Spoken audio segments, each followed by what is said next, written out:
मेरे जूते कहाँ रखे हैं? मुझे बाहर जाने में देर हो रही है। तभी मालती कमरे में आती है। ये रहे आपके जूते। मैं इन्हें साफ करने के लिए ले गई थी। अरे वाह, तुम कितनी समझदार हो।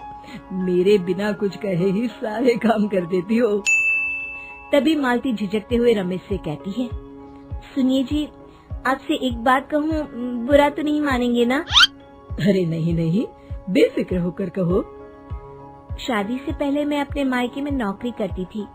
मैं चाहती हूँ कि अब मैं फिर से नौकरी करना शुरू कर दूँ। वैसे भी सारा दिन घर में बोर हो जाती हूँ। देखो मालती, तुम्हारे नौकरी करने से मुझे कोई ऐतराज नहीं है, लेकिन तुम्हें एक बात बता दूं, हमारे खानदान में आज तक कभी किसी औरत ने नौकरी नहीं की। फिर भी एक बार तुम माँ से पूछ कर देखो, अगर वो तुम्हें नौकरी करने की इजाजत दे देती है तो अच्छी बात है। रमेश वहाँ से चला जाता है। फिर उसी शाम मालती अपनी सास के पैर दबा रही होती है। तभी उसकी सास मालती से कहती है, अरे क्या बात है बहू, आज तो ठीक तरह से मेरे पैर नहीं दबा रही। किसी ख्याल में खोई पड़ी है क्या? मैं भी तो जानूं आखिर बात क्या है। अब दरअसल वो माँ जी। अरे हाँ हाँ बोलो, इतना सोच क्यों रही हो? माँ जी, अगर आप बुरा न माने तो मैं नौकरी करना चाहती हूँ। घर के काम करने के बाद मेरे पास काफी वक्त बच जाता है।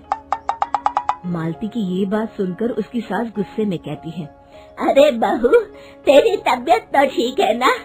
आज ये कैसी बहकी बातें कर रही है? भला हमारे खानदान में आज तक कभी किसी औरत ने नौकरी की है जो तू नौकरी करने की बात कर रही है? हैं?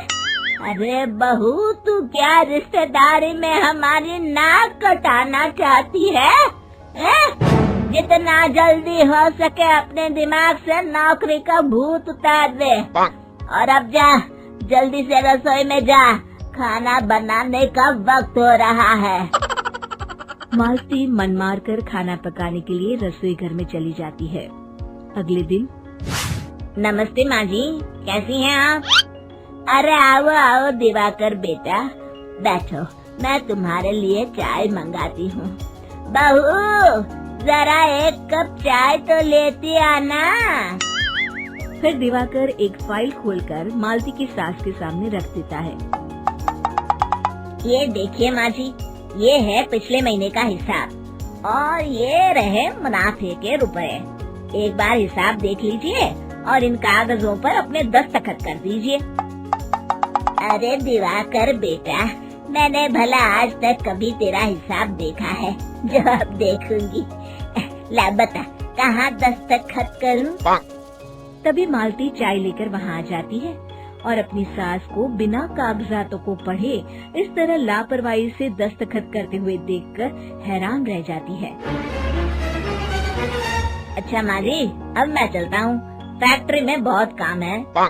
फिर दिवाकर वहाँ से चला जाता है। कुछ दिनों बाद मालती बाजार में कुछ सामान खरीद रही होती है। तभी एक बूढ़ा आदमी उसे आवाज देता है, अरे मालती बेटी, कैसी हो? मुझे पहचाना? मैं तुम्हारी कंपनी में मुनीम का काम करता हूँ। हाँ चाचा जी, मैं आपको बिल्कुल पहचानती हूँ। कहिए, कैसे हैं आप? मैं तो ठीक हूँ। कंपनी में कुछ भी ठीक नहीं चल रहा, यहाँ तक कि हमें ठीक वक्त पर तनख्वाह भी नहीं मिलती। ये आप क्या कह रहे हैं?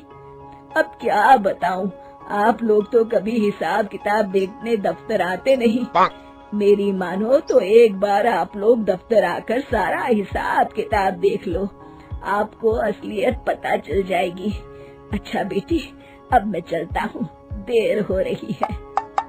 फिर वो बूढ़ा वहाँ से चला जाता है। वहीं दूसरी तरफ मालती घर पहुंचकर अपनी सास को सारी बात बताती है। तभी वहाँ रमेश भी आ जाता है, लेकिन मालती की सास मालती की किसी भी बात पर विश्वास नहीं करती। तभी रमेश कहता है, अरे माँ, बिना आग के कभी धुआं नहीं उठता। जब मालती इतना कह रही है तो हमें एक बार दफ्तर चलकर देख लेना चाहिए। वैसे भी हम लोग काफी दिन से अपने दफ्तर नहीं गए हैं। इस तरह किसी एक आदमी के भरोसे काम छोड़ना मुझे भी ठीक नहीं लगता। अगले दिन वे सभी अपने दफ्तर पहुंचते हैं और सीधे दिवाकर के कैबिन में जाते हैं। अचानक सबको एक साथ देखकर दिवाकर चौंक जाता है। अरे माँ जी, आप सब लोग अचानक यहाँ कैसे आ गए? अगर कुछ काम था तो मुझे एक फोन कर दिया होता, मैं आपके घर आ जाता।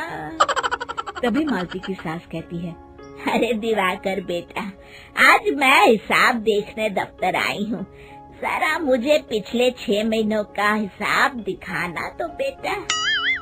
दिवाकर घबराते हुए हिसाब की फाइल मालती की सास को देता है। मालती की सास फाइल लेकर मालती को देती है और कहती है, ले बहू, देख ले हिसाब। मालती फाइल को बड़े गौर से देखती है और अगले ही पल उसे सारी गड़बड़ी समझ में आ जाती है। वो अपनी सास से कहती है, माँ जी, मुनीम चाचा बिल्कुल सही कह रहे थे। हमारी कंपनी में पिछले 6 महीनों में जितना मुनाफा हुआ है, हमें उसका आधा पैसा भी नहीं मिला। यूँ समझ लीजिए कि 1 रुपये में सिर्फ चवन्नी ही हमारे हाथों में आई है। मालती की बातें सुनकर मालती की सास गुस्से से दिवाकर को पूछती है, क्यों दिवाकर, मेरी बहू जो कह रही है वो सच है? दिवाकर समझ जाता है आज उसका भांडा फूट चुका है। वो गिड़गिड़ाते हुए कहता है, मुझे माफ कर दीजिए माँ जी, मैं पैसों के लालच में अंधा हो गया था। अरे वाह दिवाकर, तू तो एक नंबर का चोर निकला।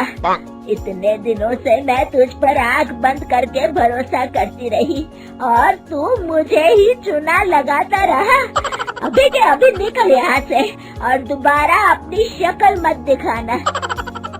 दिवाकर वहाँ से भाग जाता है। मालती की सास मालती को शाबाशी देते हुए कहती है, बहू, आज मैं समझ गई कि पढ़ाई लिखाई हमारी जिंदगी में कितनी जरूरी है। मैं बहुत किस्मत वाली हूँ जो मुझे तुझ जैसी बहू मिली है। शिक्षा, पढ़ाई लिखाई का इस्तेमाल सही जगह करके हम दुनिया में बहुत कुछ बदल सकते हैं।